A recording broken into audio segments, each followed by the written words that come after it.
Hola, este es otro episodio de Tangente, es de los episodios culturales y vamos a tener un tema que yo creo que es obligado. Realmente nosotros mirábamos lo que estaba sucediendo entre el hiato del programa que tuvimos en radio, que era, fíjese que salimos del aire más o menos a finales de octubre, a cuando comenzamos Tangente, y era un tema que sabíamos que teníamos que tocar. Creo que nos picaban las manos por tocarlo y no sabíamos si tenía que ser una cápsula.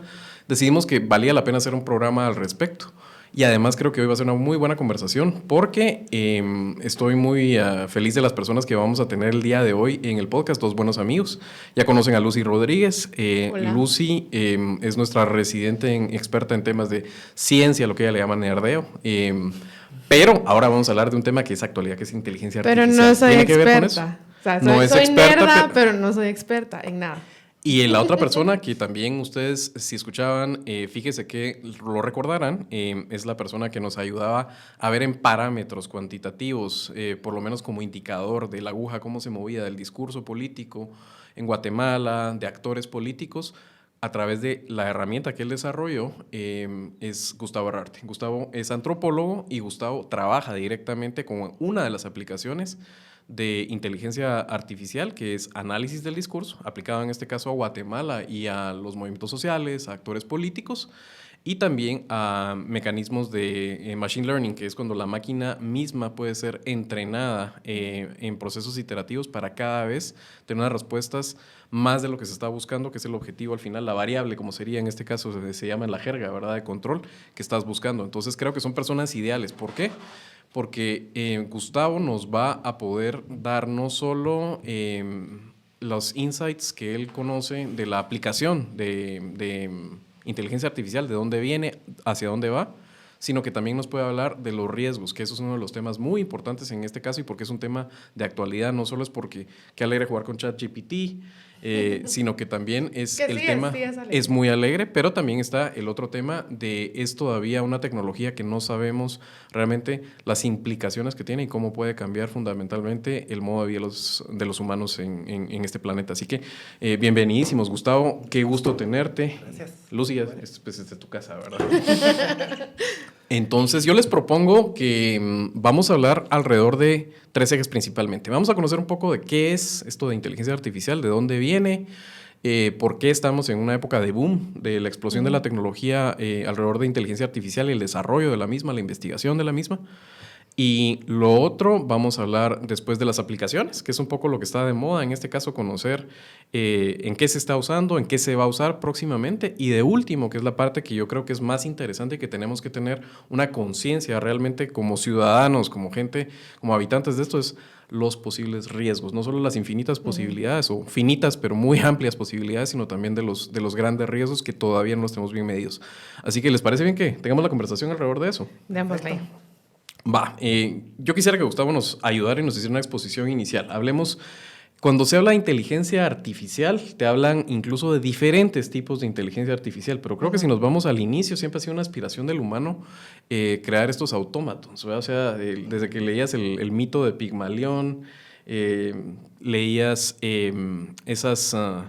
no sé, podías leer o ver, por ejemplo, la obra Metrópolis del expresionismo alemán, etcétera. Siempre ha sido como una aspiración del humano de crear un autómaton, algo hecho, un artificio creado por humanos, pero que tenga cierta independencia.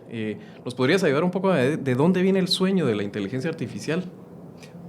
Bueno, para comenzar, primero gracias por invitarme, muy amables. No, hombre, un placer. Pero la verdad es que, bueno, yo no soy para nada programador, o sea, programo, pero no puedo afirmar que soy programador profesional. Y tampoco soy ingeniero en sistemas ni nada por el estilo, o sea que haciendo esa salvedad. Haciendo esa salvedad. Bueno, digamos, inteligencia artificial pues ha sido... o sea, desde la historia, especialmente del lado literario, siempre ha estado presente, ¿verdad? Siempre ha estado presente. Pero si hablamos de lo que es relevante para nuestros días, teníamos que irnos a 1957, los 50s, los 40 un poco, pero 57, que es básicamente la aparición del concepto de inteligencia artificial, ¿verdad? Y básicamente lo que se pretendía era, en ese entonces y hoy en día, que la inteligencia artificial fuera una simulación de procesos de cognición humana, para hacer tasks automáticos humanos, ¿verdad? Era una simulación, ¿verdad? O sea, era hacer tus esclavitos de alguna forma, pero que tuvieran cierta independencia y criterio para poder hacer trabajos que los humanos hacían y descargarse. Sí, en cierto sentido, ¿verdad? O sea, el sueño de la ciencia ficción de que fueran conscientes y todo, o sea, no fue lo que inició el proceso, sino que una investigación de básicamente cuáles son los procesos cognitivos humanos que puedan ser simulados por, en este caso, sistemas computacionales, ¿verdad? O sea, computadoras haciendo esos procesos cognitivos, cumpliendo ciertos tipos de tasks que hacen humanos. Ahora, estas tareas, digamos, que podía desarrollar la compu, ¿se ponía a prueba hasta dónde puede llegar bueno, no sé si en este momento ya lo podemos llamar computador o sistema, pero... En esa época Alan Turing ya había conceptualizado la máquina de Turing y ya había escrito su seminal paper al respecto también. Y ya habían aplicaciones. O sea, recuérdate que en los años 40 ya tenías el boom de intentar la aplicación bélica de codificar mensajes, etcétera, que de ahí nace todo esto. Aquí ya tenías supercomputadoras de la época, ya tenías Mark I, Mark II. Pero sí, mi pregunta más iba así, estas tareas que se intentaban realizar en las computadoras de una forma automática, ¿eran por la funcionalidad práctica misma o por un ejercicio científico de poner a prueba la capacidad de la máquina o incluso hacer estos experimentos matemáticos, digamos, donde decís, bueno, quiero ver hasta dónde es capaz de llegar este código o este sistema? ¿O era más una exploración sobre la cognición misma, de decir qué tanto de la cognición humana es única y qué tanto es replicable? ¿O una mezcla de todas las cosas, digamos? No, sí, o sea, siempre ha estado la aplicación práctica debajo de la mesa. O sea, casi todo lo que hacemos como sociedades humanas va enfocado a algo práctico, ¿verdad? Pero en ese entonces, digamos, en los 50 especialmente, 57 especialmente en MIT, ¿verdad? Se juntaron dos cerebros maravillosos en el mundo, ¿verdad? Uno, no me acuerdo el nombre, pero ¿cómo se llama? En este departamento de esta naciente ingeniería en sistemas, o en ese entonces estudios computacionales, o lo que ustedes quieran.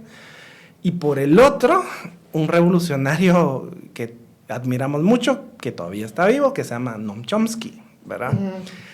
Noam Chomsky obviamente es conocido por sus posiciones políticas y todo, y básicamente el mundo popular le encanta a Noam Chomsky por ese lado, pero él es muchísimo más importante porque él va a romper con la forma que se estudiaba el cerebro, especialmente la lingüística especialmente, pero obviamente lo que es el cerebro, y eso va a vincularse con todos los estudios de cognición, neurociencia, y va a ser sus estudios de gramática generativa que va a permitirnos hacer lo que estamos haciendo ahorita.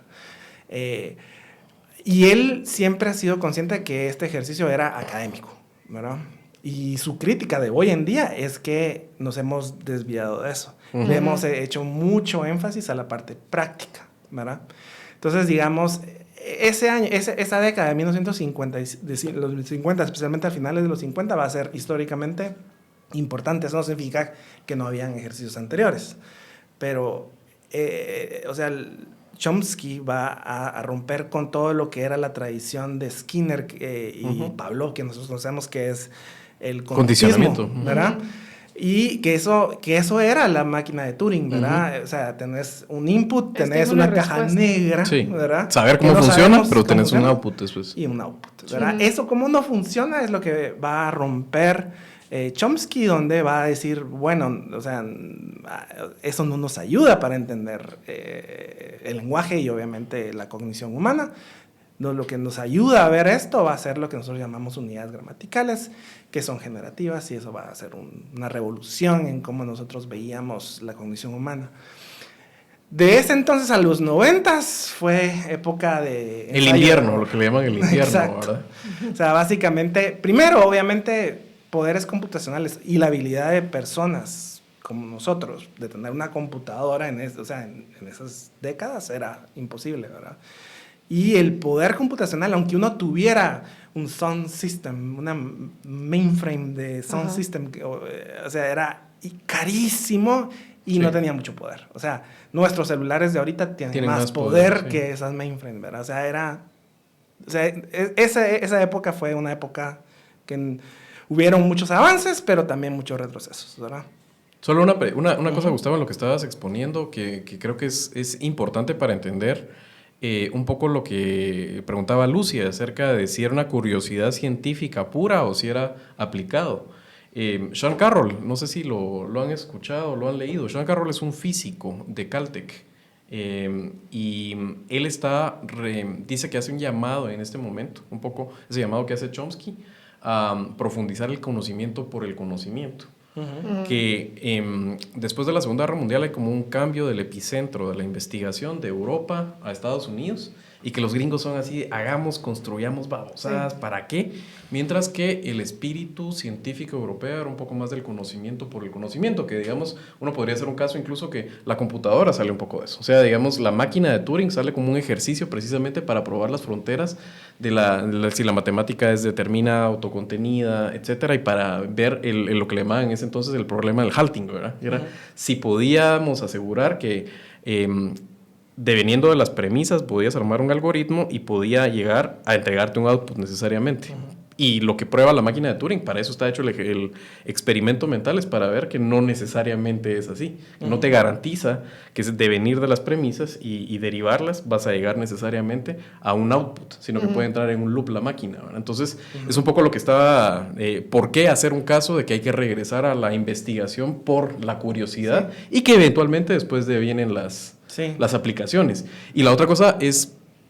Y vamos a hablarlo más tarde un poco la crítica que hace Chomsky al momento actualmente. Lo único que me hace a mí un poco de ruido siempre con Chomsky es que a pesar de que él no se declara marxista, tiene unas prácticas marxistas en el sentido de que es muy revisionista él, de sus propias...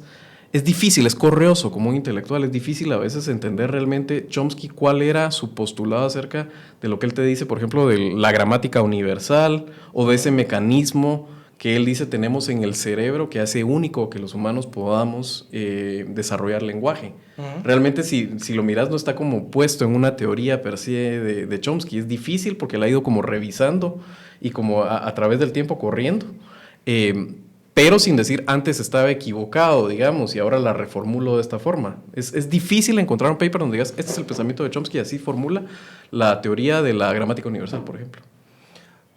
Ok. Sí y no, o sea, hiciste varios puntos, ¿verdad? Pero no sé si querías... Dale. O sea, Estados Unidos, Europa, ¿verdad? O sea, mucho de esto obviamente va a venir de ese juego en academia, ¿verdad? No solo Estados Unidos, Japón, Asia, o sea, academia per se. Obviamente la dinámica en Estados Unidos, donde... el financiamiento no es público en muchos sentidos. Hay mucho financiamiento público, pero ese financiamiento público también es bastante utilitarista y la mayoría de financiamiento es privado, entonces obviamente hay un empuje más a crear cosas prácticas, que es... A invertir para sacar después réditos. Exacto, ¿verdad? Entonces el internet, las computadoras, todo eso viene de fondos públicos, pero por una aplicación práctica. Pero eso no quiere decir de que Estados Unidos no tenga, o sea, tiene mucha inversión en teoría o investigación pura, ¿verdad? Muy importante y muy interesante. Europa, por el otro lado, tiene muchos avances porque básicamente tiene mayor independencia porque en su gran mayoría, con excepción de Inglaterra, los fondos son públicos, entonces se pueden dar el lujo de hacer mayor investigación independiente. Sin pedir un resultado concreto, digamos. Sin pedir un resultado concreto. Y sin beneficiar a una persona o una compañía en concreto también. Exacto. Y está cambiando, ¿verdad? Ahorita con Bolonia y todo ya está cambiando eso. Pero, sin embargo, todavía encontramos lugares que tienen mayor inversión pública para ese tipo de investigaciones. Ahora, sobre Chomsky, o sea, Chomsky tenemos que entenderlo obviamente la teoría de Chomsky ha sido criticada, todavía sigue siendo criticada, pero es un referente bien importante. Claro. Por el rompimiento con el conductismo, el conductismo de Skinner, ¿verdad? Y porque nos va a permitir esa investigación mayor que va a ser a todo el área de cognición, ¿verdad? Cognición humana con una visión muy importante. Entonces, en esa parte, digamos, cumplió su función, ¿verdad? Su función histórica. Hoy en día, obviamente, mucho más avanzado.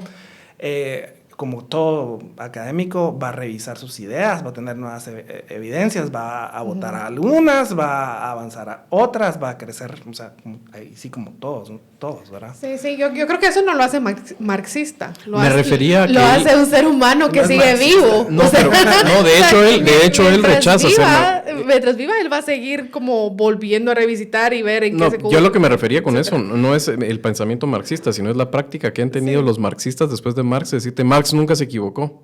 Marx es perfecto, no tiene, y que revisitan las ideas de Marx y hacen apologías, en vez de decir, pues en su momento sentó las bases, pero ha caminado ya mucho la ciencia en ese sentido, y Marx no tenía, por ejemplo, la capacidad de poder problematizar el capitalismo moderno. ¿Y qué hace? ¿Por qué dije eso de Chomsky? Que él mismo se declara que no es marxista, es una persona de izquierda no marxista, es un anarquista precisamente, sociosindicalista anarquista, por ahí va un poco su rollo.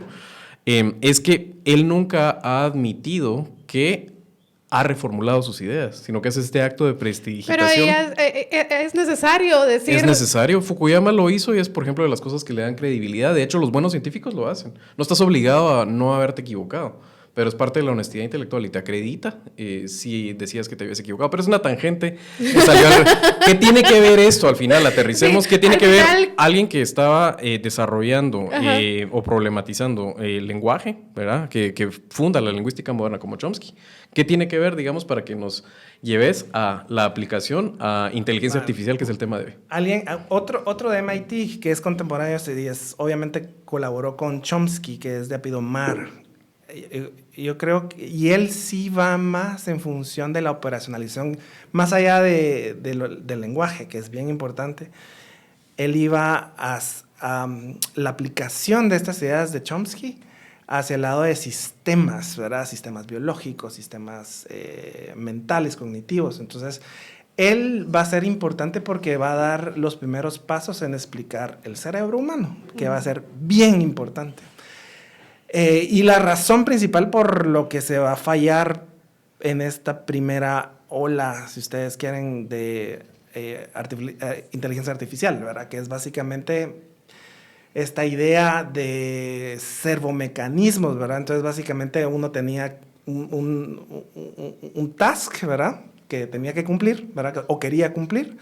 Un software, ¿verdad? Y un input, ¿verdad? Esta idea básica. Entonces, las luces que tenemos automáticas son esas, ¿verdad? O sea, básicamente un software que permite cierto tipo de automatización, ¿verdad? Y que sigue siendo lineal, digamos.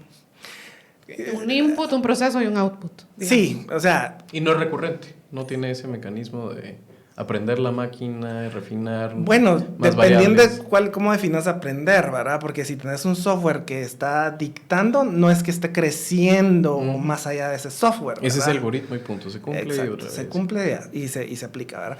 Obviamente no hay que reducirlo a decir, bueno, pero eso no sirve. No, hay muchas cosas y muchas aplicaciones que todavía hoy en día se hacen, ¿verdad? Claro. Hoy en día, por ejemplo, si ustedes tienen ¿cómo se llama? Arduino, una tarjeta de Arduino o un Raspberry Pi, pueden crear este tipo de servomecanismos bastante avanzados para muchas cosas. Todavía la aplicación es bastante importante. Pero lo que va a suceder es una cosa clave, que es cómo nosotros veíamos el cerebro, ¿verdad? Entonces teníamos el modelo de cerebro de conductismo. Y viene Chomsky y va a permitir otro tipo de investigación donde el cerebro ya no es una caja, bueno, no es una caja negra per se, es una cosa bien complicada, ¿verdad? Bien compleja, pero va a ser algo que nos va a permitir estudiar el cerebro de una manera específica. Y yo estudié con uno de mis profesores que es Rom Are, no sé si lo han escuchado. No. Físico, que le interesó toda su vida la psicología y sus aportes fueron sobre parapsicología. No parapsicología, sino que psicología pura, ¿no? Pero Romare, esa fue la primera vez que yo escuché sobre cognición y inteligencia artificial con él, porque él y mucha gente vinculada con este programa MIT, él en Cambridge, estaban desarrollando un cerebro, ¿verdad? Wow. Un cerebro una red neuronal, digamos. ¿Sí? Te saltaste, pero... O sea, y habían tratado de hacer esto, ¿verdad? O sea, crear algo artificial que pudiera tener un tipo de raciocinio. Y lo que fueron descubriendo fue que el cerebro no era una caja negra, sino que un sistema de conexiones, ¿verdad? Entonces, esas conexiones que eran neuronas, donde venían grupos de neuronas, donde habían ciertos tipos de estímulos, ciertos tipos de interacción con el ambiente, donde esas neuronas pues se activaban y se apagaban, activaban y se apagaban. Entonces, lo que ellos hicieron fue llevar eso a sistemas computacionales. Entonces, lograron crear un cerebro que ese mismo cerebro con esas conexiones, con un número limitado de células neuronales, podían crear un cerebro con más células neuronales. Entonces ahí fue la revolución necesaria para crear procesos que ahora llamamos redes neuronales, ¿verdad? De ahí viene con este señor Romare y sus colegas, ¿verdad? Hay muchos más, pero obviamente él, por ser el que me lo enseñó, pues se lo reconozco, ¿no?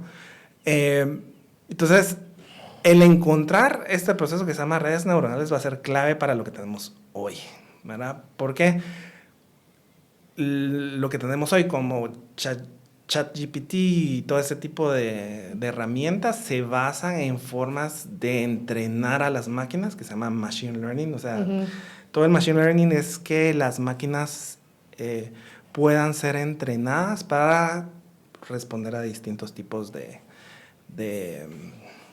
tasks, o sea, de tareas que nosotros quisiéramos que cumplieran, ¿no? Y la forma más eficiente, más rápida, hay muchas, pero una de las formas más rápidas es a través de la aplicación de redes neuronales. Redes neuronales no es un concepto de Romare y no es un concepto que va a salir en el 2000 ni nada de ese tipo de cosas. Ya existía en el pasado. Pero las redes neuronales que existían en el pasado eran muy sencillas, ¿verdad? Lo que van a hacer estos, van a hacer aplicar el concepto de red neuronal para entrenar máquinas.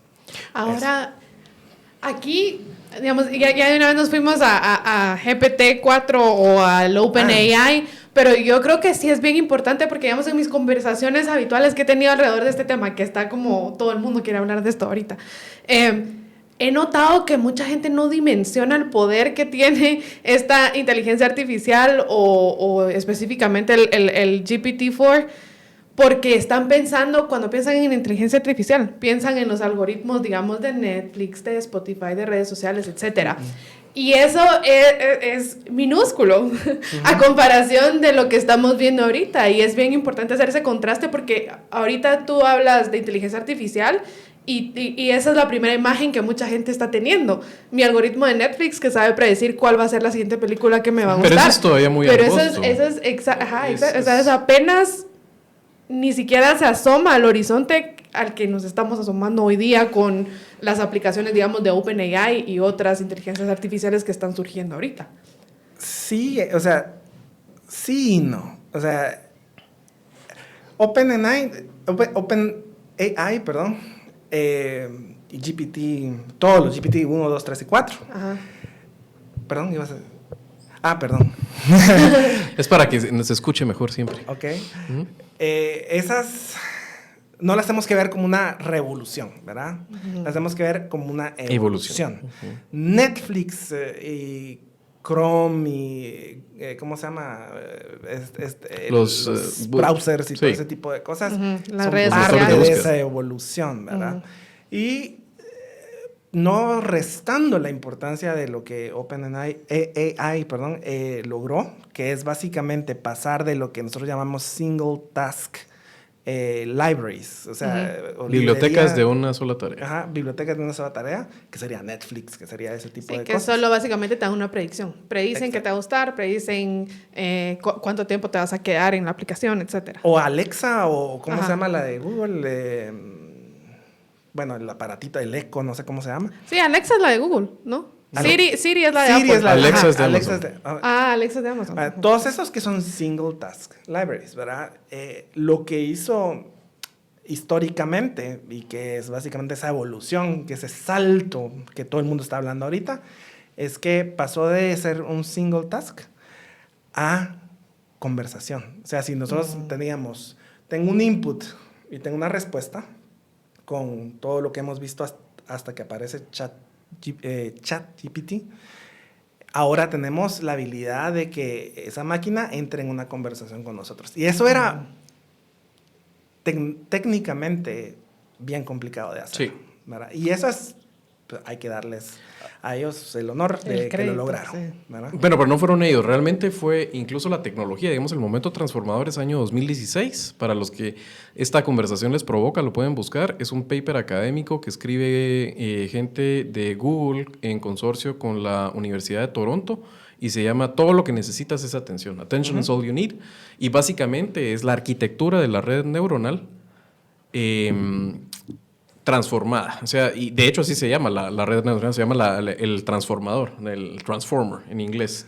Y eso lo que permite es precisamente basada en las ideas de análisis del discurso, que es lo que Gustavo estaba hablando, y estamos haciendo referencia a ChatGPT, que es como el top of mind que tenemos ahorita todos cuando hablamos de AI, y es ese como simulación conversacional que te da la sensación de que estás hablando con alguien o algo que te está entendiendo, está derivando significado de tus palabras y que es capaz de dar una respuesta congruente, acorde. Y eso solo se pudo mediante esta arquitectura de las redes neuronales que le permiten a la máquina en su set limitado de memoria saber a qué le tiene que estar poniendo atención todo el tiempo de acuerdo a las posiciones de las palabras, y eso es lo que permite que haga textos grandes hilados. Eso no se podía hacer con la arquitectura neuronal anterior.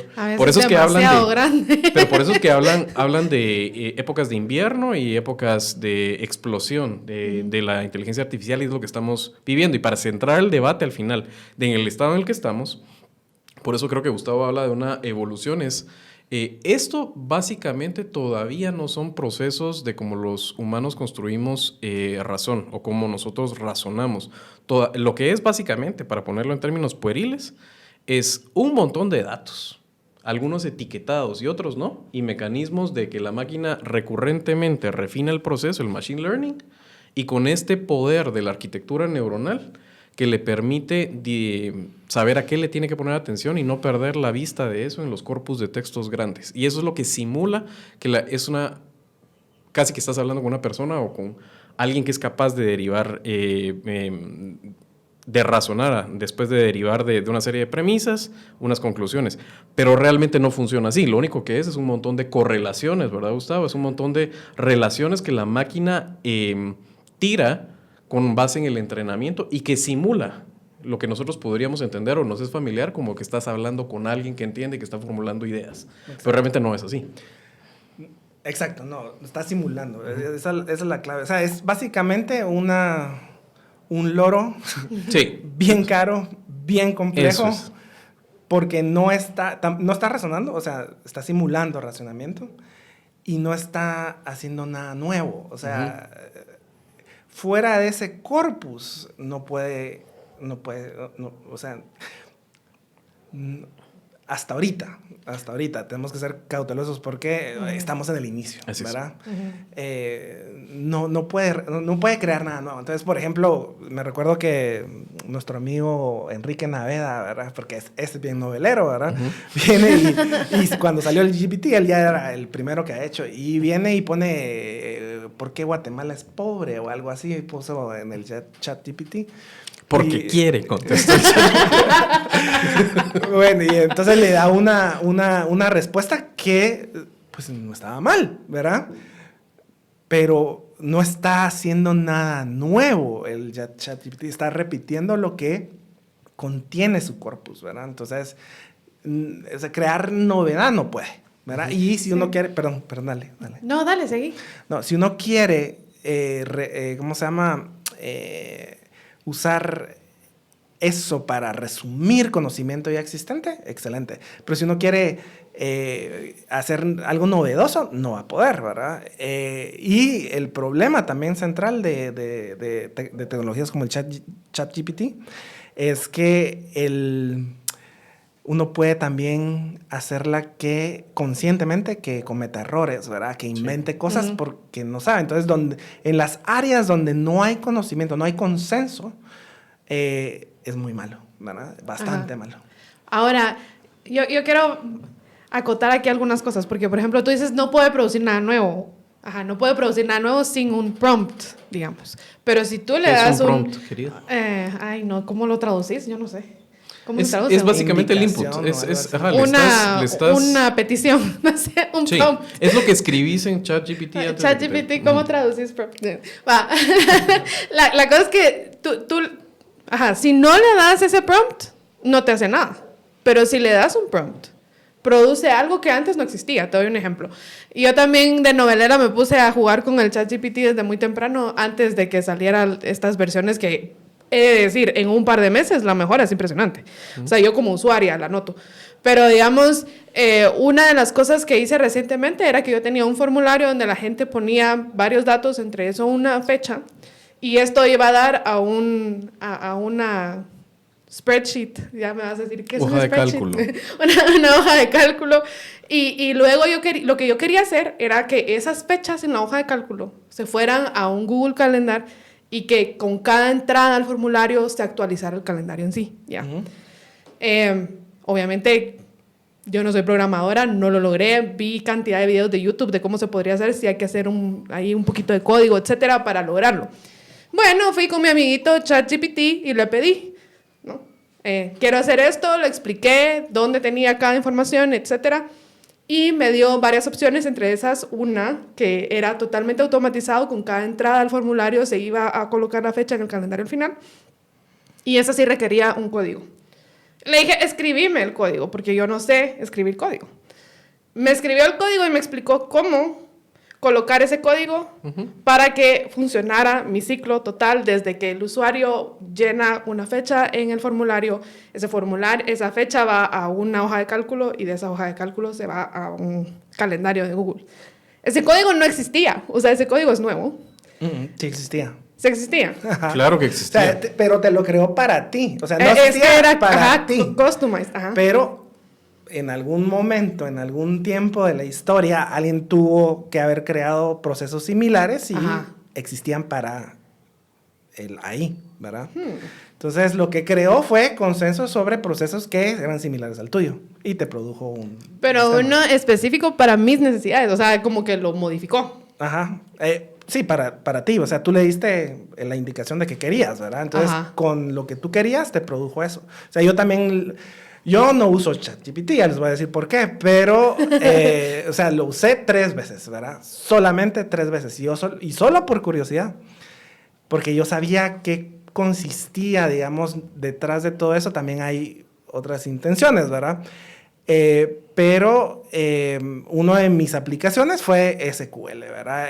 Porque SQL es una herramienta bastante conocida. O sea, básicamente todo el mundo ha hecho todo lo posible que hay por hacer en SQL. Y obviamente ChatGPT sin problemas me dio el query que yo necesitaba para SQL. Y probé con Rust, que es un lenguaje más reciente, para que me diera una interfaz entre Rust y SQL. Y ahí sí no pudo, ¿verdad? O sea, tuvo bastantes problemas. ¿Por qué? Porque esa área de conocimiento no está tan desarrollada como SQL. Excel, Google Calendar. Todo eso se logra. O sea, vos pensás que a la larga en lo que estamos es que la cantidad el pool de donde puede derivar sus respuestas depende del corpus de texto que ha sido alimentado. O sea, la cantidad de datos que tiene es incapaz de generar nuevo conocimiento. Y además, el tema es que todo lo que te está haciendo ChatGPT aunque simule realmente procesos de razonamiento, lo único es correlaciones de palabras. Identifica las correlaciones de la entrada, que es el prompt, y después te tira otra, con base en eso, otra correlación. Pero eso es todo el tiempo, no hay una reflexión adentro de una causalidad, no hay un pensamiento original. O sea, sí, yo sí estoy consciente de que no es una máquina que tiene conciencia de sí misma y quizá todavía no es razonamiento lo que está haciendo, pero sí es otra forma de aprender, digamos. Cuando se habla de machine learning y hablábamos de dónde venía, no sé, digamos, por ejemplo, los algoritmos de YouTube, etcétera, todos los demás con los que estamos más familiarizados tenían una forma de aprendizaje. Y esta forma de aprendizaje que tienen ahora estas inteligencias artificiales nuevas, como las de OpenAI, por ejemplo, es otra forma, ¿no? Sí, o sea, sí, básicamente es esta capacidad, la novedad es la capacidad de continuar diálogo, ¿verdad? Entonces, si tú le decís, haga esto y no pudo, ¿verdad? Pero si tú le seguís preguntando, Ajá. puede llegar a la respuesta que y tú si querés. le das las lecturas, porque eso lo he hecho también. Exacto. Como que le he dicho, lee este paper y aquí te explica, por ejemplo. Exacto. O un transcript de un video de YouTube. Exacto. Todo ese tipo de cosas va ayudando ahí a hacer las conexiones. Pero no es solamente correlaciones. O sea, redes neuronales, esas en realidad, o sea, tenés un layer, el input, ¿verdad? Sí. Tenés lo que se llama hidden layer, que sería toda la parte escondida de procesos que no son visibles para nosotros, Sí. ¿verdad? Y tenés un output, ¿verdad? O sea, la clave de las redes neuronales es que cada input, ¿verdad? Va a tener, y cada nodo en los hidden layers, que sería, ¿qué sería? Es la capa, Las es la capas capa, ocultas. Ajá. Capas ocultas. Es una regresión entre sí, ¿verdad? Sí. Y entonces son múltiples regresiones, que no solamente es la correlación, sino Sí. que estamos hablando de causalidad, peso de causalidad, y son regresiones lineales entre esos nodos, ¿verdad? Sí. Entonces, por eso es bien rápido y bien poderoso. O sea, si lo comparas con cognición humana, ajá, yo porque tengo una experiencia en educación donde te enseñan a medir la cognición humana en esta taxonomía de Bloom. No sé si están familiarizados. Pero básicamente es como, son niveles de cognición donde tenés desde las tareas más básicas como recordar, que yo entiendo que más o menos así eran las inteligencias artificiales anteriores, el recall, como de poder traer de regreso algo que ya se ha enseñado. Ya luego vas a la capacidad de entender, la capacidad de aplicar, la capacidad de analizar, la capacidad de cuestionar y finalmente la capacidad de crear. Ya son diferentes niveles de cognición. Y usando el ChatGPT, será una simulación quizá, pero yo he notado que es capaz de alcanzar niveles de cognición que van más allá del famoso recall.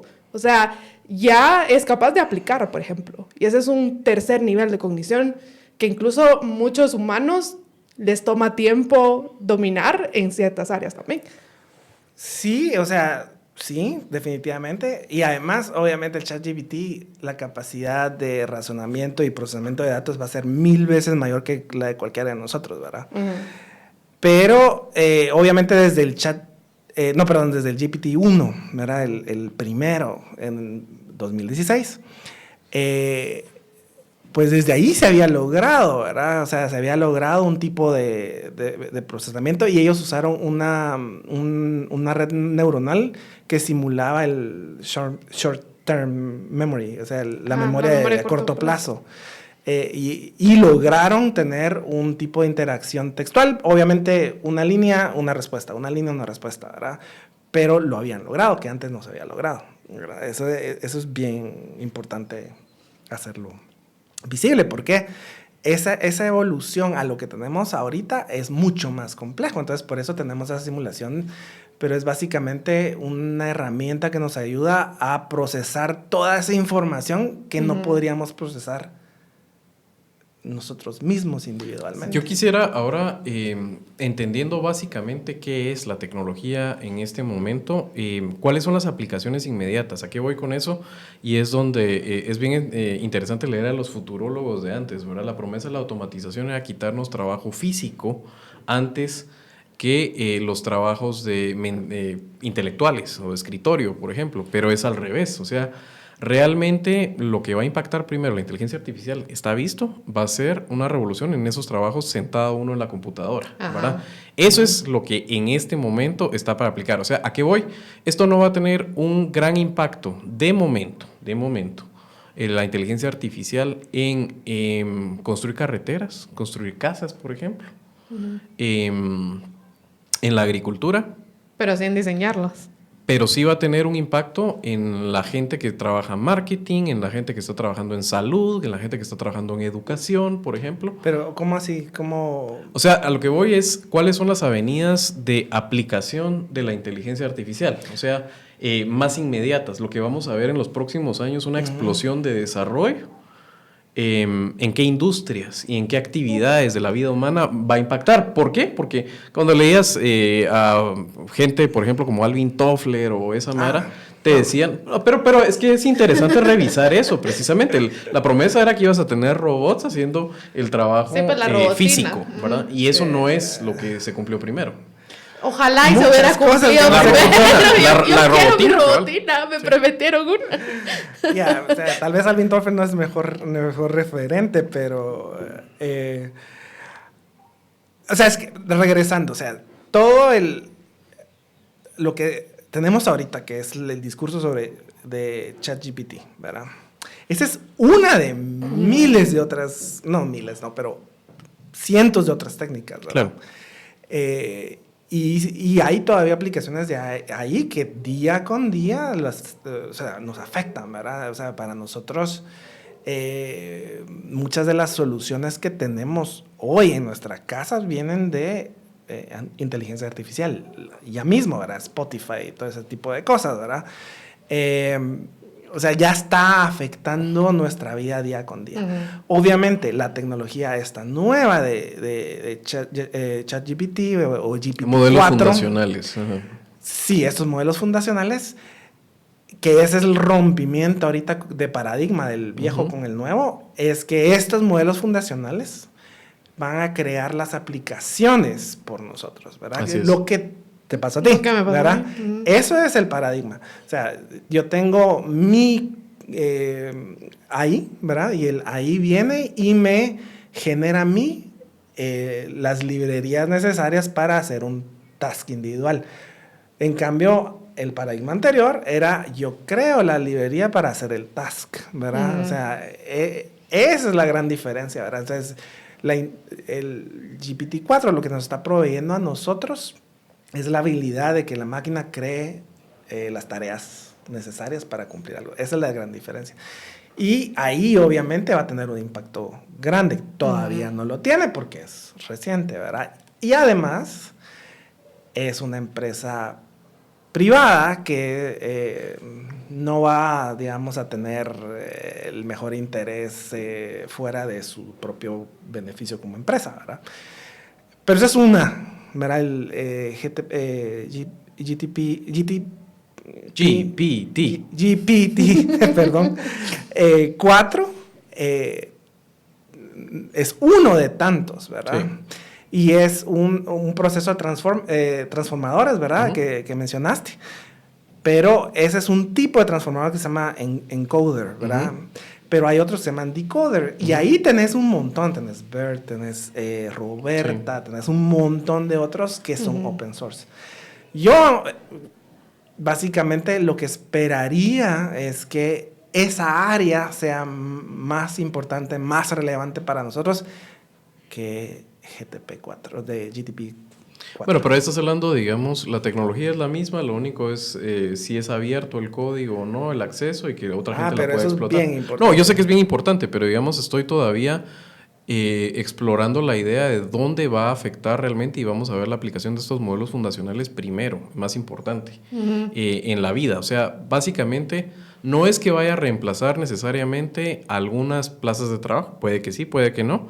Pero, por ejemplo, los desarrolladores de páginas web, esa gente sí va a tener su trabajo grandemente afectado, porque va a haber una tecnología en la cual tú puedes intermediar a través de estos modelos fundacionales No hablemos de GPT porque, como dice Gustavo, ese es uno de varios. Básicamente es la arquitectura neuronal con los algoritmos de aprendizaje, del input, la correlación, después regresión para poder, y después refinamiento y que te dé un output con un nivel de confianza, ¿verdad? Es básicamente lo mismo, pero te va a afectar, por ejemplo, si eres un desarrollador de páginas web, tu habilidad ahora, antes era de crear código, ¿verdad? Ahora va a ser de darle instrucciones a un modelo fundacional para que lo haga mejor, pero algunos clientes van a poder saltarte si ellos tienen esa capacidad de poder dar las instrucciones. Eso va a ser también, por ejemplo, con los diseñadores gráficos también. Todos todo ese tipo, digamos, de tareas que son creativas, pero son como rutinarias, que todo eso corre riesgo de transformarse grandemente. Por ejemplo, también salud.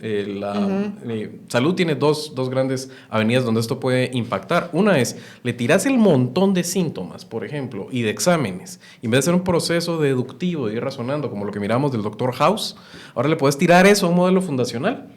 Y va a poder decirte, yo creo que es esto, por ejemplo, porque tiene el poder, además, digamos, de poder aplicar, por ejemplo, razonamiento bayesiano a cierto nivel y te va a poder mitigar sesgos y cosas así donde los médicos fallan a la hora que dan diagnósticos. Eso va a ser grandemente impactado en el futuro. O sea, es muy provocador ver cómo eso puede transformar y necesariamente creo que hay que conducir en ese sentido las aplicaciones de la inteligencia artificial hacia aquellas que dan mejor calidad de vida. Creo que eso debería ser el interés de los gobiernos a la hora de cuando tenga o de estímulo a este tipo de tecnologías o de regulación y también de crecimiento económico y de pluralismo democrático. Por ahí debiera irse, siento yo, como para hablar cuáles son las aplicaciones inmediatas antes de que hablemos de una parte que a mí me preocupa mucho y que creo que además es la parte importante del podcast de hoy, que es el tema de los riesgos, precisamente, de la aplicación.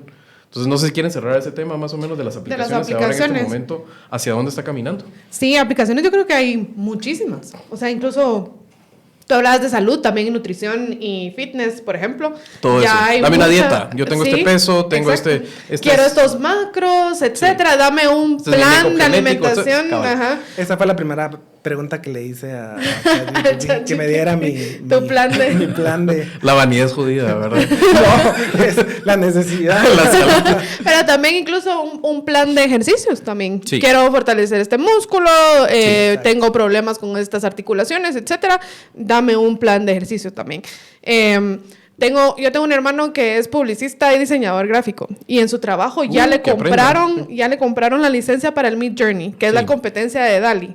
Sí. DALL-E es el generador de imágenes de OpenAI, de los mismos de ChatGPT, pero imagínate, ya tan rápido salió este Midjourney que usa algo muy similar y de mayor calidad. De mayor calidad. Le compraron ya la licencia para que empiece a usarlo porque ellos ven que ese va a ser el futuro de su trabajo. Eso es. Darle los prompts al Midjourney para que Midjourney le saque las imágenes, digamos, por ejemplo. Y luego ya él aplicarlas ya usando su creatividad, etcétera. Entonces yo creo que las aplicaciones son grandísimas. Hemos hablado aquí en Tangente de campaña y yo creo que aquí se han estado lenteando en no usar inteligencia artificial para generar sus mensajes de campaña y generar su estrategia de campaña política. Ya estuvieran. O sea, creo que se ahorrarían mucho y serían muy eficientes. Pero eso que estás hablando aquí, por ejemplo, es bien triste, pero la gente en Guatemala ni siquiera ha aprendido a aplicar las técnicas de encuadre de Lakoff, por ejemplo, que es de la campaña de Obama del 2008. No les estés pidiendo en este caso que estén aplicando ya. Ni siquiera microsegmentan realmente. Algunos empiezan con eso, pero fíjate que las elecciones pasadas, para el TSE era que venga Twitter y que venga Facebook y se inscriba en nuestro plan de... O sea, no sean imbéciles, pues. O sea, realmente eso quitó toda la posibilidad en ese momento de aplicar lo que se podía... fue la revolución en la campaña que ganó Trump, que era la microsegmentación para el neuromarketing en política. Mucho menos les pidas ahora que se apoyen en estos últimos modelos de inteligencia artificial, ¿verdad? Pero la cosa es que, ahí sí que como dicen los gringos, sky is the limit. O sea, el límite es de la imaginación del usuario, nada más. ¿Qué puedes poner en la máquina, básicamente? Pues, digamos, en mi propio trabajo, o sea, yo cuando empecé, digamos, a hacer investigación, pues como cualquier otro, ¿verdad? Pues yo tenía necesidad de contratar encuestadores, de contratar codificadores, especialmente gente con un cierto nivel de análisis para poder hacer codificación de textos y ese tipo de cosas, ¿verdad? Cuando en el 2013 empecé a crear la base de datos y todos los protocolos que iba luego a generar mi propio AI para mi propio necesidades, ¿verdad? Que mi necesidad es básicamente académica, o sea, yo no estoy enfocado a nada para frustración de ustedes, no estoy interesado en nada comercial, pero básicamente en test de hipótesis, ¿verdad? De 2013 a 2016, que fue la primera predicción que tuvimos, o sea, con mi socio José Cepeda, en el 2016 logramos predecir un conflicto social, ¿verdad? Y 6 meses después, nosotros decíamos, en 9 meses se predice que va a haber un conflicto social en esta zona. Y en 6 meses hubo un conflicto social en esa zona. O sea, ahí fue la primera vez que vimos que íbamos por, o sea, un buen camino en el tipo de análisis. Pero, digamos, de ese inicio a 2016, ya no necesito personas. O sea, no necesito encuestadores. O sea, tengo mi computadora y yo puedo entrenar yo mismo. O sea, el tiempo para mí y la inversión que tengo que hacer va a ser solamente para temas que no tengo datos, ¿verdad? O sea, si necesito ir a campo, pues para un tema novedoso, o sea, totalmente que no hay datos, ahí sí voy. Pero todavía sí, o sea, en ahí que no hemos hablado, hay dos procesos bien importantes. Uno que se llama tuning, ¿verdad? Donde están involucrados seres humanos. Y es ir tratando de formular finos. Los ajustes finos cuando hay datos. Pero hay un proceso más importante, es cuando no hay datos, y se llama prompting, que es lo que tú mencionaste. Y ese prompting se puede hacer con bases de datos pequeñas, con muy pocos puntos de datos, ¿verdad? Etiquetadas.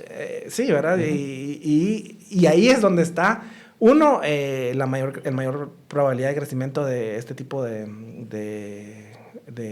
procesos computacionales, pero el otro también el peligro que representan, porque ese prompting es menos preciso que el tuning, ¿verdad? Que tenés una gran cantidad de datos, ¿verdad? Ok. Bueno, entendiendo un poco hacia dónde va a caminar en el futuro, se viene el tema de los riesgos, y aquí es donde necesariamente tenemos que caer en lo público. ¿Y a qué hablo de esto? Lo público, si digamos que el pensamiento dominante en Guatemala, y que creo que hasta cierto punto también es un pensamiento racional de corte liberal, de ser escéptico del poder y de lo público en ese sentido, se enfrenta a que siempre va detrás del desarrollo. Ahora ya el payaso ha salido de la caja, la tecnología está disponible, pero todavía no tenemos bien claro cuáles son los riesgos en términos de aplicaciones. No, ahora es Sammy el que está afuera. Bueno, los dos, ¿verdad? No, realmente el que vaya a llegar más cerca va a ser Jimmy, lo vamos a tener en el Congreso casi con toda seguridad, pero eso es de otro punto. Lo que estaba hablando yo es, la tecnología está disponible. Ahora, para mitigar los riesgos se necesita de lo público, pero eso siempre va detrás. La regulación siempre va detrás y es imperfecta porque creo que ni siquiera se entienden bien todavía los riesgos. Entonces es difícil hacer política pública y hacer las coordinaciones necesarias. Antes va a llegar. ¿Cuáles son los riesgos reales que hay? Estamos hablando de un escenario Terminator todavía, rebelión de las máquinas. Eso está lejano precisamente porque no estamos cerca de la sentiencia, de la cobra de conciencia de las máquinas, lo que le llaman inteligencia artificial pura, pero sí hay un riesgo bien grande y que vos nos hablaste, recuerdo, en uno de los últimos programas que tuvimos en la radio, Gustavo, y era el tema del sesgo. Sí. De estos sistemas. ¿Nos podrías hablar un poco de cómo estos sistemas corren el riesgo de aumentar brechas de desigualdad o de crear más problemas para minorías, etcétera, precisamente por el mecanismo que tienen de cómo son entrenados? Sí, o sea, obviamente todos los procesos de creación de ahí tienen que involucrar seres humanos. Entonces ahí tenés tu primer paso, ¿verdad? Tenés todos los datos que puedas juntar, ¿verdad? Y el problema real es que hay un momento donde esa máquina tiene que ser entrenada y la única forma de ser entrenada es interactuando con seres humanos. Y los seres humanos tienen sus sesgos. Pero aparte de eso, o sea, el corpora, o sea, toda la colección de documentos que van a alimentar la base de datos, obviamente va a tener un sesgo. ¿Por qué? Porque estás, o sea, todo lo oral, o sea, salvo que sea grabado y que puedas transcribirlo y que fuera parte del corpora, todo eso oral, o sea, no va a estar representado. Entonces, solamente lo que puede ser recolectado va a ser posible tenerlo, ¿verdad? Y ahí tenés sociedades como la guatemalteca que, madre santa, o sea, la producción nuestra en términos de conocimiento es nula. Poquísima. O sea, ni poquísimo, nula, ¿verdad? Entonces, dependemos de otros, ¿verdad? Entonces, uno de mis problemas con el AI es que yo tengo que entrenarlos y voy a entrar a un tema diferente, ¿verdad? Un tema nuevo que no está dentro de mi AI de conflictividad social. Tengo que entrenarlo, ¿verdad? Y cuando empieza una producción de entrenamiento al protocolo de la máquina, lo que encuentro es diferencias lexicales, ¿verdad? O sea, si ustedes oyen hablar a Neto Brand, ¿verdad? O a Suri Ríos, y los voy a codificar, o sea, Neto Brand es bien complicado de codificar, porque habla metáforas, habla hipérboles, o sea, tiene un lenguaje bien colorido, o tres quiebres, bastante colorido, o este señor, ¿cómo se llama el de los helicópteros? Carlos Pineda. Carlos Pineda. Otro, ¿verdad? A nivel de Menchito, ¿verdad? O sea, estamos hablando de personas que tienen un lenguaje bien específico. Y tengo que entrenar la máquina para que entienda eso. Suri Ríos es más ceremoniosa, menos hiperbólica, más formulaica, tiene menos complejidad. Hasta la dicción es buena y todo ese tipo de cosas, ¿verdad? O cuando tengo que codificar a Codeca, ¿verdad? Un documento de Codeca es diferente a una ¿cómo se llama? Plan de gobierno. Plan de gobierno, o alguien que está dando declaraciones en la televisión, claro, de Codeca. El más fácil de codificar hasta ahorita para mí es Gutiérrez, ¿cómo se llama? El de Dionisio Gutiérrez. ¿Por qué? Porque primero habla de lo mismo. O sea, es casi que bien predecido y es como va todo creciendo. Va creciendo, pero yo sé que la máquina eso le va a tomar 0.0001% de ¿cómo se llama? En tiempo de codificación, porque es bien sencillo, ¿verdad? Pero hay documentos que no. Y si voy a incluir a Honduras, por ejemplo, o claro, voy a ir a El Salvador, entonces... Y nosotros como guatemaltecos en realidad, o nuestras sociedades, no generan conocimientos. Entonces, todo se está generando de fuera. Entonces, ahí va a haber una brecha gigante. Vamos a estar dependiendo de corpora creado fuera de Guatemala para otros sociedades. Y eso que te fuiste a algo mucho más específico. El primero va a ser a nivel de idioma. O sea, solo para que tengan ustedes una idea, y yo creo que una buena práctica para los que manejan inglés es hagan las preguntas de sus queries, ya sea ChatGPT o Google, háganlo en inglés en la medida de lo posible, porque van a encontrar, creo que la proporción es casi de 7-1 información que hay en idioma español. Entonces, ahí hay un sesgo, porque la cantidad de documentos y de información que le puedes meter a un modelo fundacional, desproporcionadamente va a venir en mayor cantidad de algunos idiomas, iniciando por el inglés, francés, chino, alemán, etcétera. El español estaba entre los primeros, pero va a la saga, creo que va como número 5 o 6. Y ya no digamos del conocimiento, como está diciendo Gustavo, creado aquí. Pero ¿a qué es importante en ese sentido? Es el conocimiento creado, obviamente, desde ciertos puntos de vista, tiene un sesgo hacia algunas culturas, puede tenerlo también hacia ciertos grupos sociales, hacia ciertos grupos etnográficos, lingüísticos, etcétera. Y eso, a la hora de aplicarlo, también crea inherentemente en su aplicación una discriminación hacia las personas o cuyos grupos, digamos, de pertenencia han aportado menos al corpus de esos modelos, ¿correcto? Sí, sí, porque, digamos, quizá tú no te has dado cuenta, pero a lo mejor tu forma de entrenar tu inteligencia artificial puede tener un sesgo que no has notado y del que no sos consciente todavía, pero pues conociéndote y como sos una persona con buenas intenciones, seguramente en cuanto le puedes meter racismos, sesgo, le puedes meter machismos. Sí. Podrías corregirlo. De los cuales no estás consciente. Ajá. Hay un estudio de caso que se hizo bien famoso de una inteligencia artificial para reclutamiento de personal, que la alimentaron con lo que fue exitoso por años. O sea, esta ha sido la forma de reclutar que nos ha brindado más colaboradores exitosos, por ejemplo. Y así entrenaron a la inteligencia artificial. Y ellos no se habían dado cuenta que eso ya traía un montón de sesgos y que la inteligencia artificial replicó esos sesgos, Claro. por ejemplo. Ahora, en una entrevista que vi recientemente le contaba a Javier con Sam Altman, el que es el CEO de OpenAI. Él decía que la forma en que, o sea, que él está consciente que los sesgos es uno de los riesgos más grandes y que una de las formas en que ellos están tratando de atacar los sesgos es justamente fijarse en la forma en que entrenan el modelo fundacional, ¿le llamas en español? ¿Cómo Así se llama, va. modelos Gracias. fundacionales o modelos de lenguaje a gran escala. Ajá.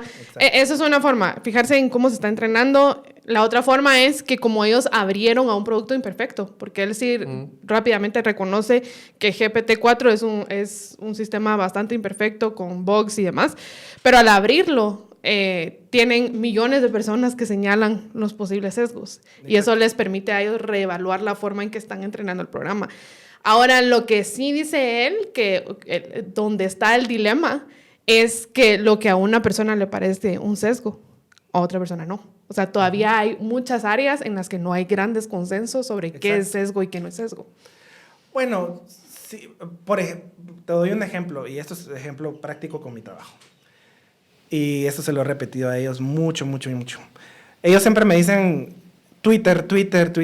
Primero, yo no soy usuario. O sea, tengo cuentas de Twitter, tengo cuentas de Facebook, todo ese tipo de cosas, pero antes lo usaba para APIs y todo ese tipo Para de dar cosas. acceso. Pero digamos, yo no al modelo publico, artificial de lo las uso redes. muy poco. No me interesa, me parece una cosa basura, ¿no? Pero sin embargo, es algo que todo el mundo usa, ¿verdad? Cuando inicié el proceso de ¿cómo se llama?, de creación de la base de datos, me encontré de que, bueno, uní todo mi corpus, ¿verdad? Lo uní todo, ¿verdad? Nosotros generalmente cuando hacemos análisis de discurso tenemos dos tipos de fuentes de datos. Uno que se llaman documentos de producción y documentos de consumo. Documentos de producción son todos los que requieren referencia o reflexión humana, o sea, son pensados. ¿Okay? Son cosas que nosotros tenemos que sentarnos a producir. Entonces, Alguien se sentó a hacer un comunicado. Un comunicado es uno de estos. Una nota de periódico es eso. Una opinión, una columna de opinión. Esos son de producción. Y consumo son los que están hechos para que en ese momento. Twitter es de consumo. Para ¿verdad? entretener, digamos. O reactivos. Sí, reactivos, este tipo de cosas. Están para que sean consumidos en el momento y para pasar un mensaje que efímeros. No importa cuál.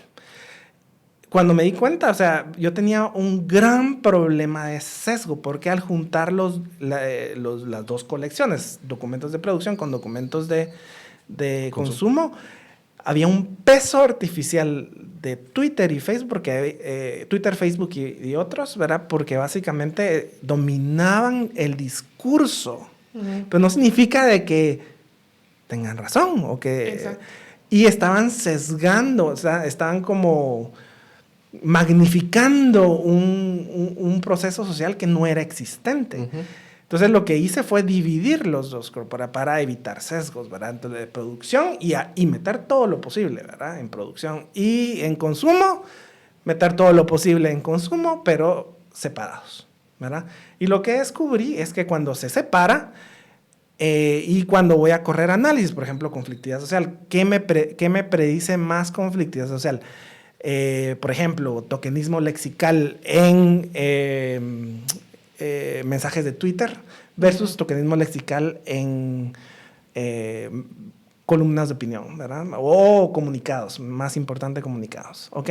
Descubrí de que el predictivo mejor era documentos de producción. Yeah. Esos me predecían más una posibilidad grande de conflicto que Twitter. Y tiene mucho sentido, sobre todo porque los algoritmos, especialmente el de Twitter, creo que esa es una de las razones que Elon Musk justifica para haber tomado Twitter, y no creo que lo logre tan fácilmente, es que te premia el ser estridente, el ser bombástico, el dar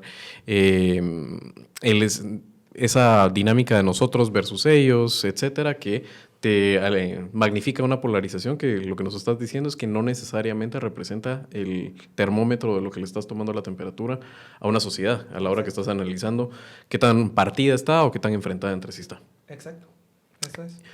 Ok, ¿Qué opinión tienen ustedes precisamente en línea de, muchas no sabemos en qué nos estamos metiendo, reflexionemos un poquito de esa llamada a un moratorio en el desarrollo de inteligencia artificial que firmaron varios desarrolladores, líderes de sector privado, innovadores, académicos, y que algunos dicen, esto es lo que siempre, innovar, capitalismo, no le pongamos trabas, no estemos regulando, hay que ver qué onda, y los otros que dicen te estás quedando corto, ¿verdad? O sea, realmente el moratorio de 6 meses no va a hacer nada para un problema en el cual no sabemos si incluso puede terminar siendo una amenaza esencial al modelo de vida o al estilo de vida de la especie humana en esta tierra. ¿Qué opinan ustedes de ese llamado mucha pongamos los pies en el suelo? Yo pienso que, número uno, es un poco ingenuo pensar que esto se va a detener.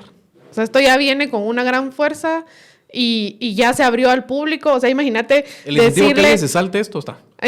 O sea, decirle a los millones de usuarios como, miren, se van a quedar con esta versión de la inteligencia artificial porque vamos a dejar de entrenarlo por 6 meses. Yo creo que esto ya no se va a detener. Ahora, sí pienso que la reflexión se debería llevar a cabo, incluso en paralelo con el avance, porque sí hay que poner ciertas reglas del juego, digamos, incluso en ciencia ficción, como en estas películas de, no sé, sí, que están basadas en los libros de Asimov y todo eso, que hay las reglas de los robots y de la inteligencia artificial, etcétera. O sea, incluso ahí se previó que era necesario tener ciertas reglas del juego. Y creo que eso sí es importante, irlas desarrollando.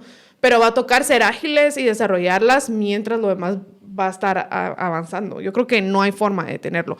Y de nuevo, en esta entrevista que vi con el CEO de OpenAI, él llamaba a 2 tipos de reformas. Una son las regulaciones, ¿no? Decir qué se vale, qué no se vale, ¿verdad? Naturalmente es muy fácil utilizar inteligencia artificial como un arma o como una herramienta para la manipulación, como lo hizo Donald Trump en su momento, por ejemplo, y eso que esa era una inteligencia artificial mucho menos poderosa que la que hay hoy día. Y luego la otra cosa, aparte de las regulaciones, él llamaba a el famoso Universal Basic Income, que es como una... Renta básica universal. Una renta básica universal, gracias. No soy traductor. Que por cierto, lo que estoy haciendo en ese sentido es completamente automatizable, ¿verdad? Si ustedes miran Tangente en YouTube, sale ahí el cintillo y puede traducir. La traducción, sí. El problema de leer y consumir toda esta información en inglés es que después ya no te enteras cómo se llama en español. Pero sí, él es digamos, él advoca mucho por esta renta básica universal, porque está consciente de que el avance de estas inteligencias artificiales va a hacer que muchos trabajos humanos ya no sean necesarios. Yo creo que hay países que se pueden dar el lujo de tener una renta básica universal, ¿no? Hoy día.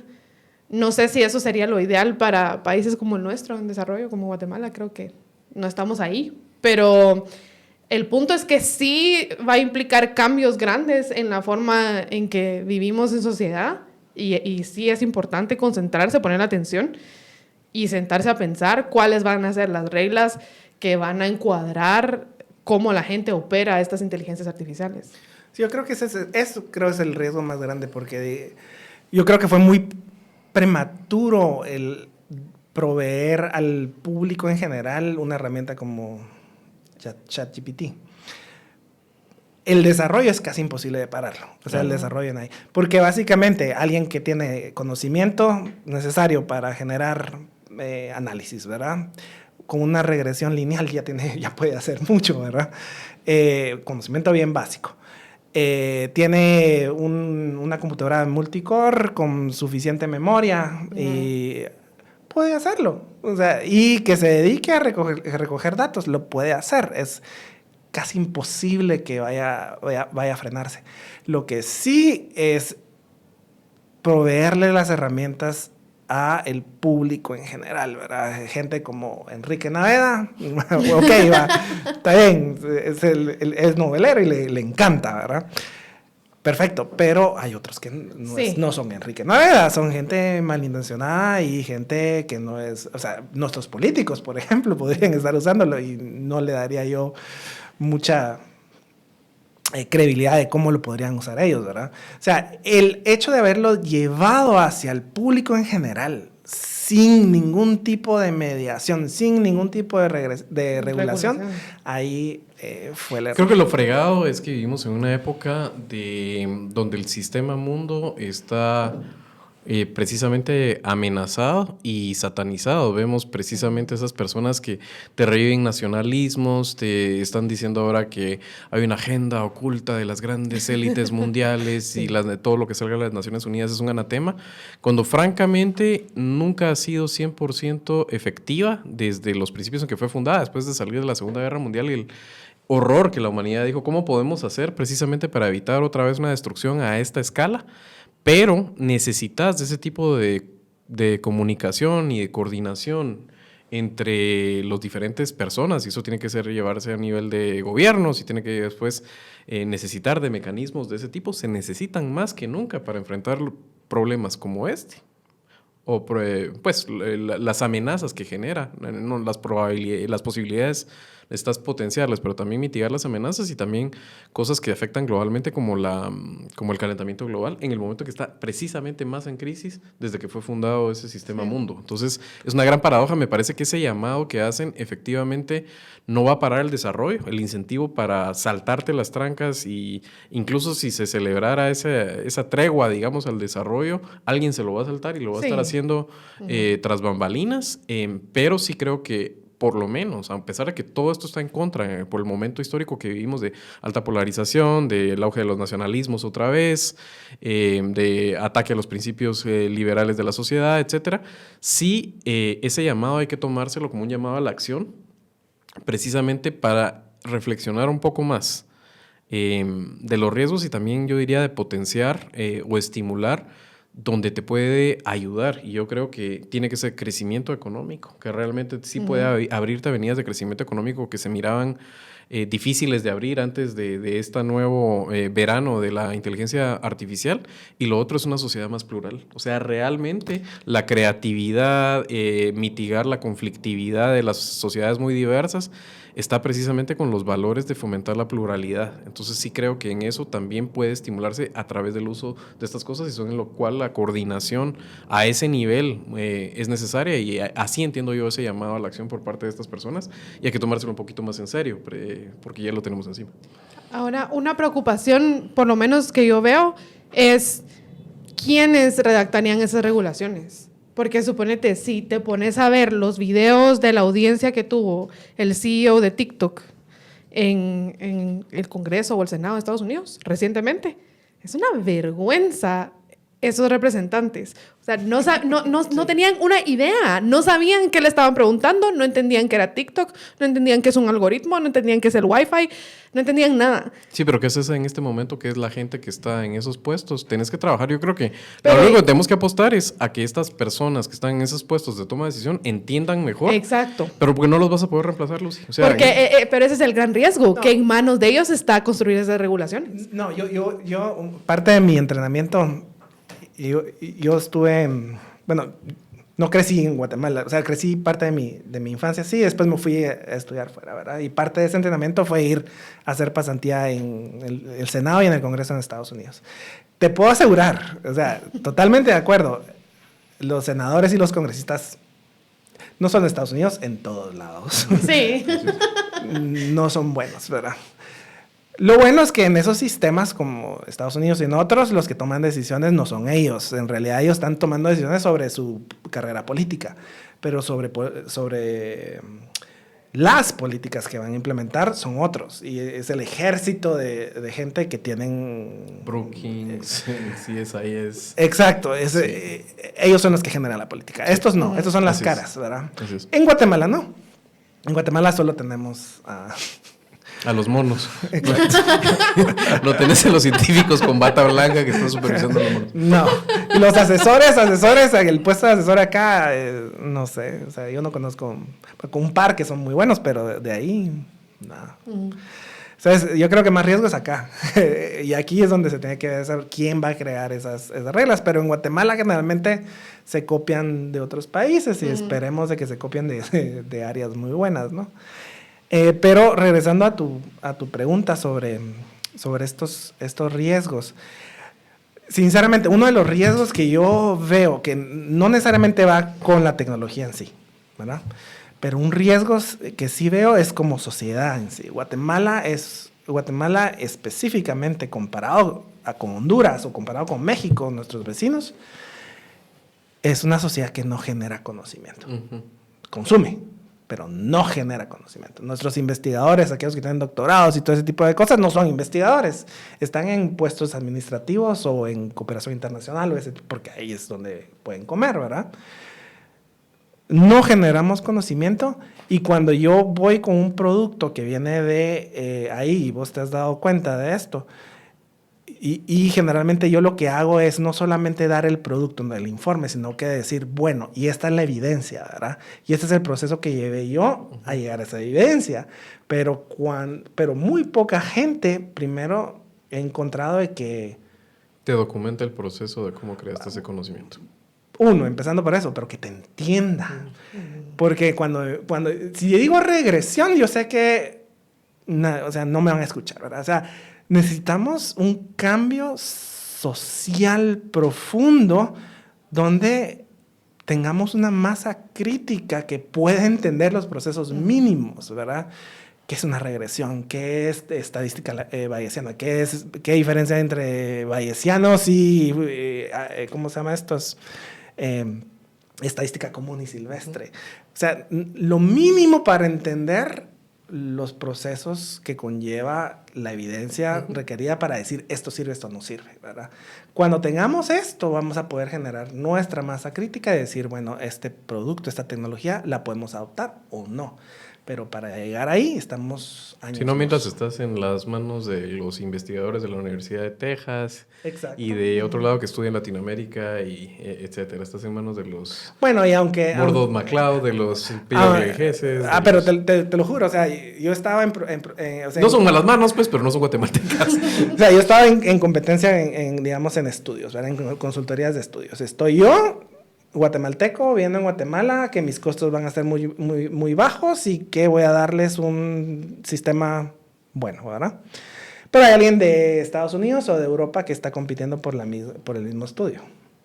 Entonces, nosotros tenemos, o sea, la probabilidad que me den a mí ese estudio, aunque sea lo mismo o sea mejor, va a ser menor. Así es. Porque estos son internacionales. Así es. O sea, hablando de sesgos. Exacto. Entonces, y eso van a cobrar mucho más, ¿verdad? Y hay industrias en Guatemala que prefieren... No, si uno llega con una propuesta de 100,000 quetzalitos, ya es uno sospechoso, ¿verdad? Pero ¿por qué tan barato? ¿Verdad? Pero si alguien viene con $200,000, esa debe ser bueno. O sea, claro. Esa es la lógica detrás de técnico. Guatemala no se detiene, por ejemplo. Exacto, ese criterio no lo tenemos. Moving forward. ¿Verdad? O sea, no tenemos la forma de consumir evidencia. Es que costó no sé cuántos millones de dólares, vos. Bueno, se nos ha pasado el tiempo rapidísimo y por supuesto se nos quedaron 1000 cosas afuera, pero sí, entendiendo que el tiempo es un recurso finito, no solo nuestro, sino de la gente que nos escucha, ¿algún pensamiento corto que se les haya quedado que quieran todavía verterlo en este podcast alrededor de nuestro tema antes de que cerramos? No usen GPT-4, no usen ChatGPT. No, hombre. No. Usen Cerebra, que sea open source, que ustedes puedan ver el código para ver qué tienen ahí y especialmente lean de dónde vienen los datos de Corpora. Cuando ya estén convencidos de que el código no está vendiendo sus datos, no está recogiendo sus datos, no está, y vean de dónde viene el Corpora que está generándola ahí, hasta ahí adopten esa tecnología. ChatGPT no es una buena tecnología en ese sentido. Es buena, interesante, novedosa, entretenida, pero no sabemos nada. ¿Por qué le estás entregando, digamos, que no le hayas entregado ya por tener Facebook y...? Primero, bueno, yo no. Bueno, ustedes sí. Yo no uso Linux, no uso Apple, no uso Google, no uso nada de eso. Yo parto de la premisa que ya mis datos son de ellos. Lucy. Yo diría que la paranoia no debería de enfocarse en todo el rollo de ciencia ficción, de que vas a tener un capitán de la nave que va a cobrar conciencia y se va a tornar en tu contra, o un robot que te quiere atacar, o unos robots del Matrix que te van a poner en granjas para cultivar tu energía. O sea, la paranoia no debería de ir por ese lado. Si hay alguna preocupación es sobre cómo se va a regular esto, qué tipo de trabajos va a venir a sustituir o cómo nosotros nos vamos a tener que adaptar al mundo conviviendo con inteligencias artificiales. Pero en general, por lo menos a mí me parece fascinante convivir con inteligencias artificiales, y yo sí lo veo como optimista porque pienso en todas las posibilidades que hay de crear cosas y de generar, digamos, nuevas aplicaciones a este tipo de tecnología. Mi pensamiento cierre va un poco en línea de lo que decía Gustavo, y es, no tenemos ni siquiera lo básico en este país para ser un país funcional, siendo tomado en serio a la hora de las grandes decisiones que se van a tomar, ya sea en cualquiera de las crisis que pueden haber del mundo, recursos que se acaban, cambio climático, el uso de inteligencia artificial, guerras, porque no somos un país serio, y para ser tomado serio en este caso, no tenemos una democracia funcional, no tenemos lo más básico de controles de pesos y contrapesos, y no tenemos un aparato del Estado que haga lo mínimo que se le encarga, y eso se traduce en un montón de cosas, y entre esas es precisamente no tenemos un corpus de creación de pensamiento sistematizado que pueda precisamente ser usado para entrenar estos modelos y que tenga una aplicación más directa y con menos sesgo hacia nosotros. Entonces, tenemos mucho camino y brecha que cerrar para llegar a ser un país que sea tomado en cuenta. Vamos a estar siempre en la mesa de los niños, mientras que en la mesa de los países adultos van a estar otros. Así que tenemos que empezar y ponerle coco a lo básico. Estamos en época de elecciones. Y tenemos que tener el pensamiento crítico desarrollado, y creo que los que escuchan este podcast inherentemente van a ser una minoría en este país muy pequeña, y lo único que pueden hacer en este caso es llevar el evangelio de la duda a donde puedan, critiquen, cuestionen, consuman información y traten de quitar vendas de los ojos. Así que ha sido un gustazo, como siempre. Sí. Estamos haciendo, creo que el segundo cultural de Tangente, de muchos que se vienen. Gustavo, ha sido un gustazo tenerte, ya sabes que esta es tu casa. Vamos a tenerlo seguro a Gustavo con otros de los temas que él nos ha ayudado siempre a entender un poco mejor en Guatemala a través de las herramientas que él trae a la mesa, no solo de este modelo, sino la antropología aplicada, ¿sí? Las ciencias sociales aplicadas, precisamente para entender mejor este país. Y Lucy, por supuesto, dueña de la casa. Un gustazo tenerla como siempre. Amigos, un abrazo y nos vemos en el próximo Tangente. Pero recuérdales dónde. Bueno, están todas nuestras redes, Tangente GT. A través de eso estamos subiendo los podcasts completos. Puede oírnos solo audio en Spotify, puede vernos con imagen en YouTube, y hay clips nuestros en todas las redes sociales, en Facebook, en Twitter, en Instagram y en TikTok. Así que mire los cortos, compártalos con sus amigos, avíseles que Tangente está al aire y que nos escuchen. ¿Y algo más? Suscríbanse. Muchas gracias. Chao. Mucho gusto.